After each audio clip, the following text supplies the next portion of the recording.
Kia ora and good afternoon, everyone. What an absolute honour it is to stand on this stage to inaugurate this august dialogue with none other than the Honourable Prime Minister Modi. My good friend, can I say thank you so much for generously welcoming me to India and for our very warm discussions that we had this morning. I'm a great admirer of your extraordinary achievements as Prime Minister. As you know, in the almost 11 years that you've occupied the Prime Minister's office, you have weathered the COVID storm and still managed to expand India's economy by 50%. You have lifted 250 million of your countrymen out of poverty and eliminated extreme poverty. And today, India is at the leading edge of technology with massive innovative potential. You were the first country to land on the moon's South Pole, and in the process drawing the world's attention to India's extraordinary technological prowess. And Prime Minister, during your tenure, the men in blue have been the most dominant side in cricket's white ball competitions, most recently winning the Champions Trophy last week in Dubai against my men in black. Yes. And breaking many, many New Zealanders' hearts in the process, including mine, but I will be the bigger person and just say congratulations.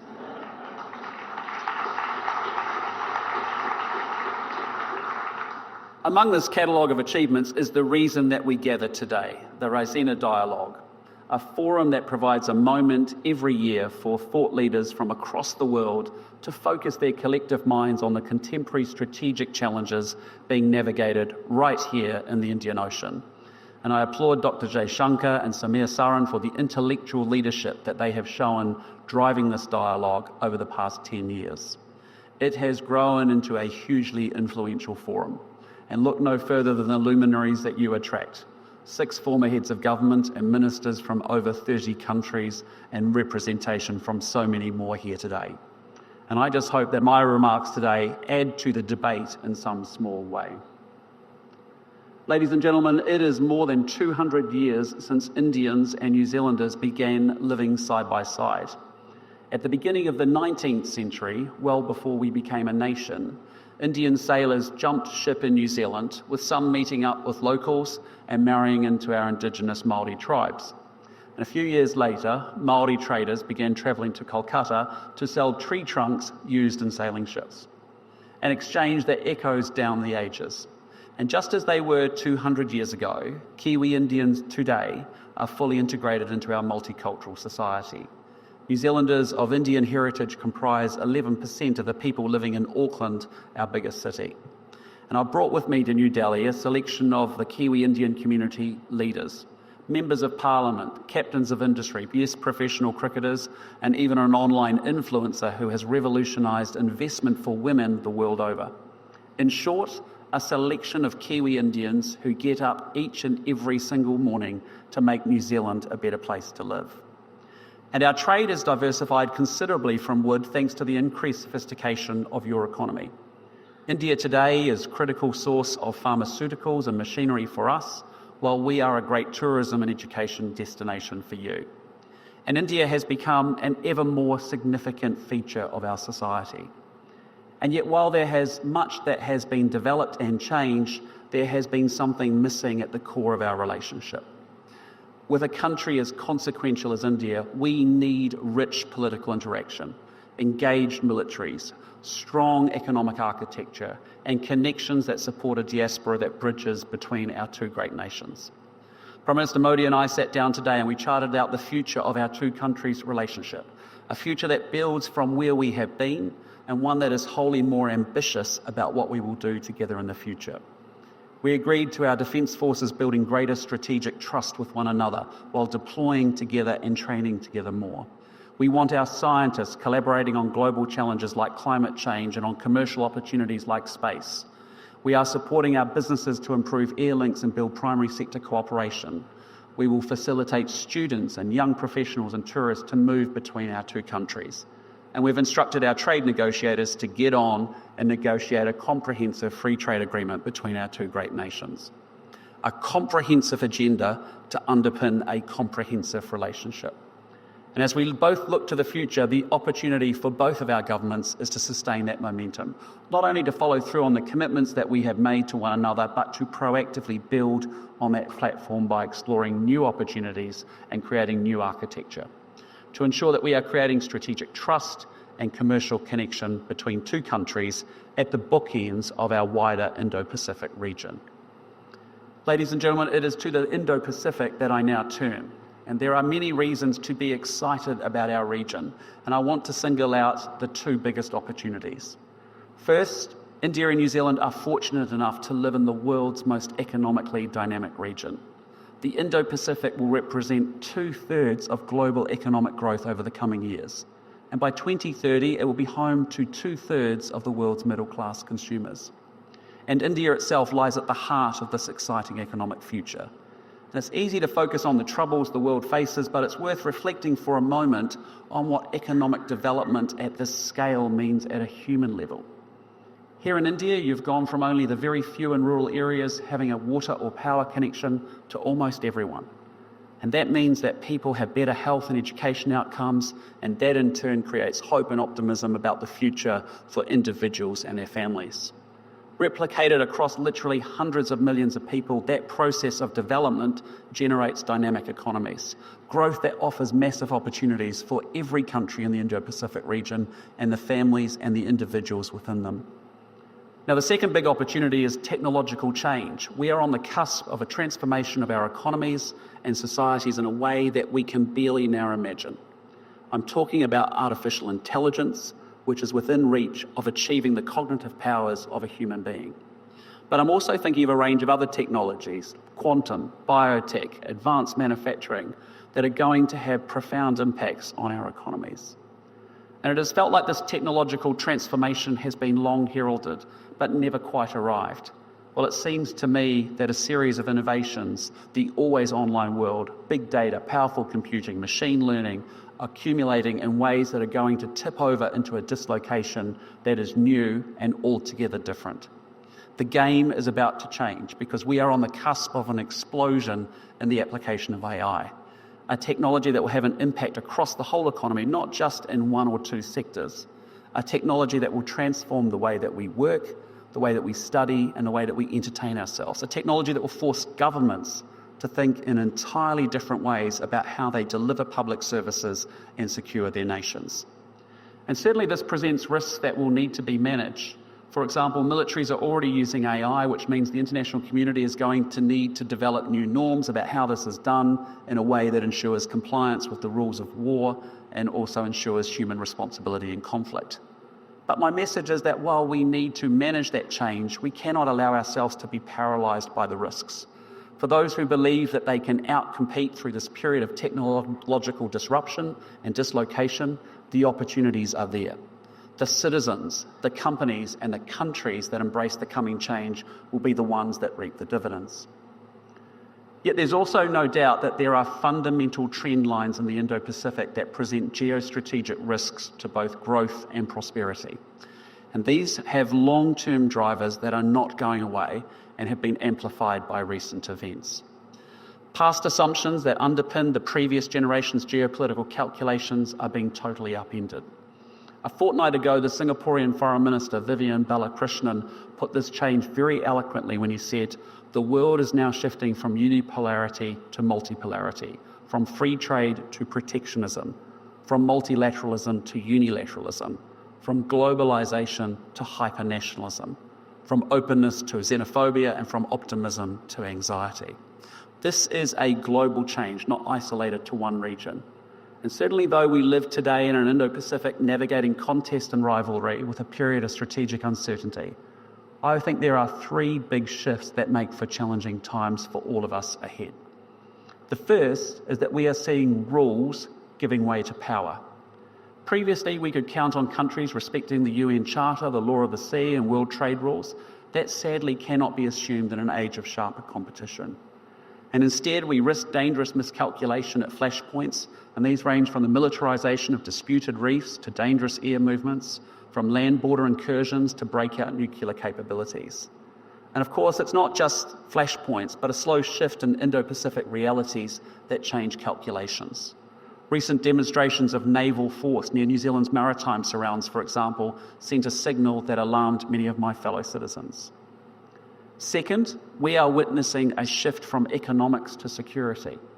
Because after the Cold War, the dominant paradigm in relations between Indo-Pacific countries was a sustained effort to raise the material living standards by tending to our economies.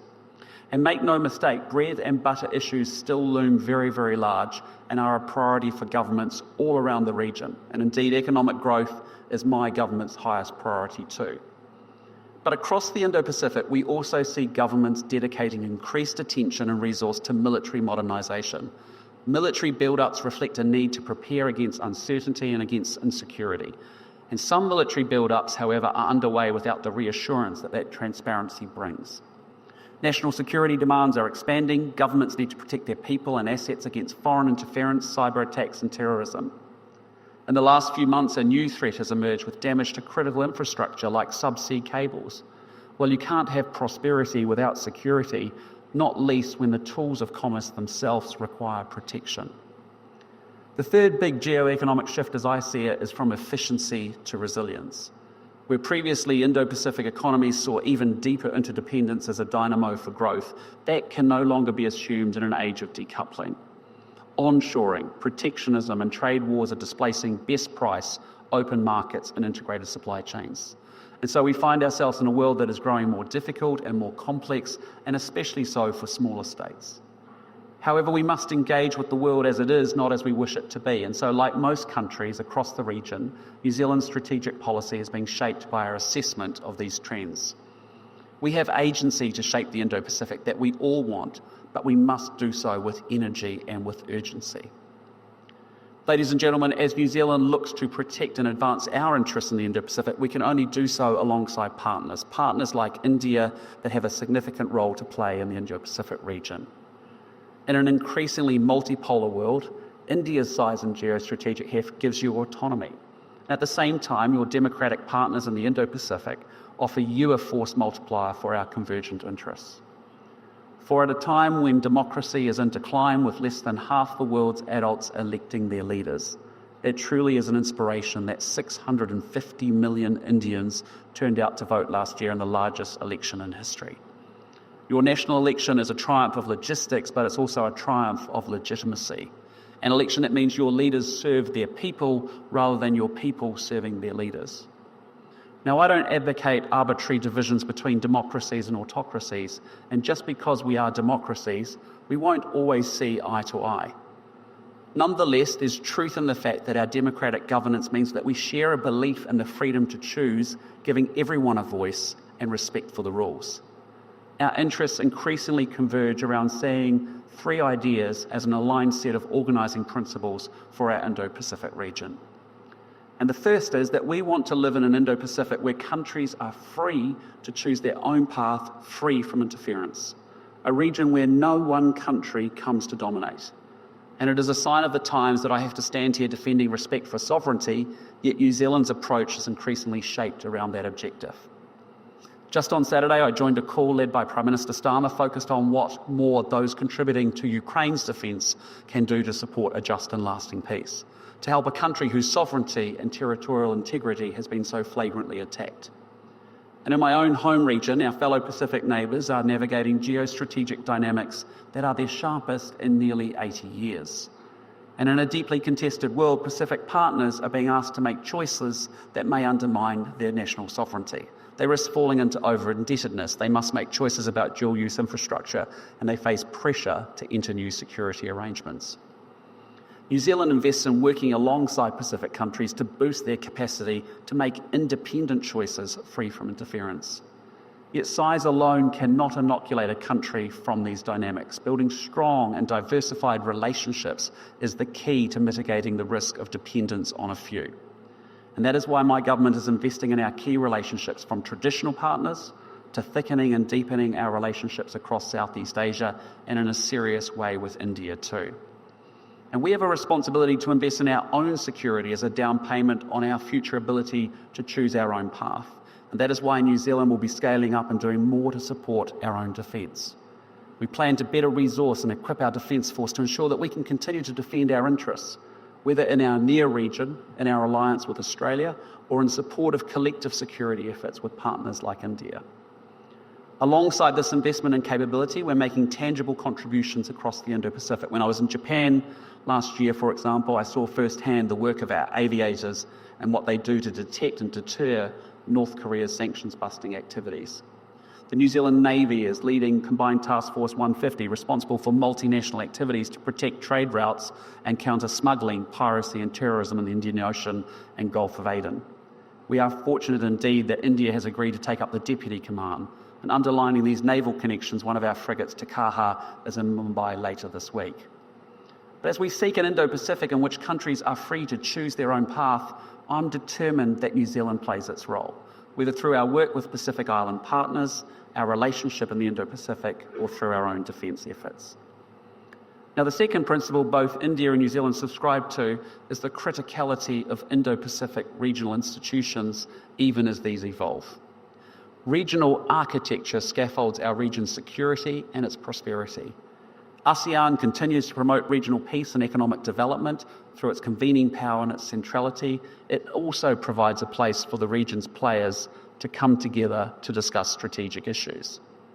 ASEAN sits at the centre of the East Asia Summit, which for 20 years now has enabled political dialogue across the region, a forum that builds understanding, like this one, that reduces the risk of miscalculation and contributes to strategic trust. Yet the Indo-Pacific architecture is not static as it adapts to new realities, and many-lateral groupings are important new pieces of the puzzle. The Quad has emerged as an important vehicle promoting an open, stable and prosperous Indo-Pacific region. And India's contribution to that evolution, of course, has been vital. And while New Zealand has no pretensions to Quad membership, we stand ready to work with you to advance Quad initiatives.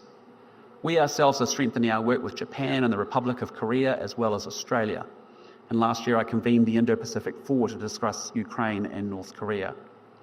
And with serious headwinds buffeting the global trade system, New Zealand has seriously invested in Indo-Pacific trade and economic integration groupings. From the CPTPP, the gold standard of FTAs internationally, through to the RCEP, perhaps the world's most inclusive agreement. And we welcome India's engagement in the regional economic architecture with our work together in the Indo-Pacific Economic Framework, important in an area in which we seek to build one another's resilience. And the third Indo-Pacific principle that we align around is a region in which respect for the rules is foundational. Globally, rules are being undermined, whether those around territorial integrity, freedom of navigation, or laws of war. Yet these are the very rules that preserve an Indo-Pacific order that is not might is right alone.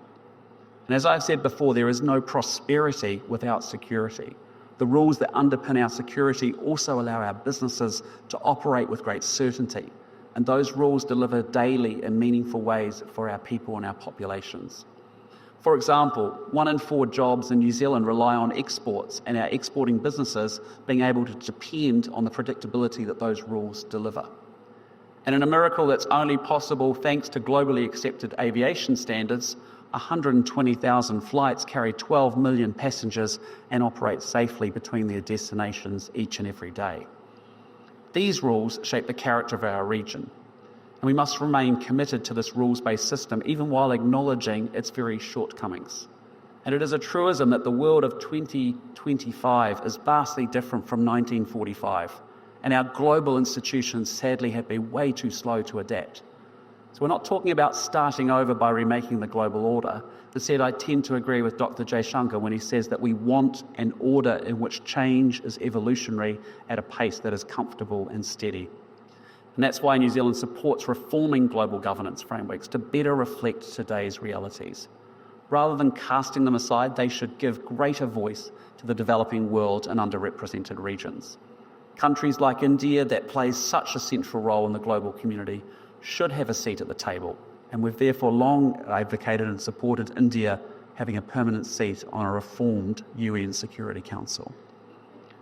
Distinguished guests, ladies and gentlemen, it has been truly a privilege to speak with you today at this important forum for global dialogue. The geostrategic picture I've painted is quite stark. Rules are giving way to power, economics to security, and efficiency to resilience. And the tectonic shifts unfolding highlight that we working alongside partners and friends, must navigate disruption, uncertainty, and sharpening pressure on our national interests. Yet we will not be overwhelmed by complexity and challenge. We must go forward with great confidence. We live at the heart of the world's most exciting and dynamic region, the Indo-Pacific.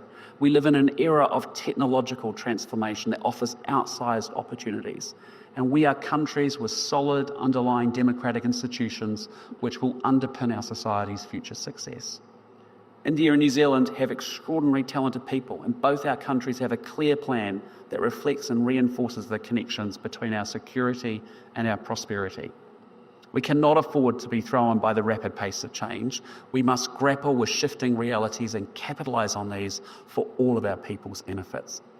We will create and seize opportunities. We will invest in our capabilities. This is our region, and its future will be shaped by the choices that we all make together. Thank you, ngā mihi nui, and dhanyavad. Thank you very much.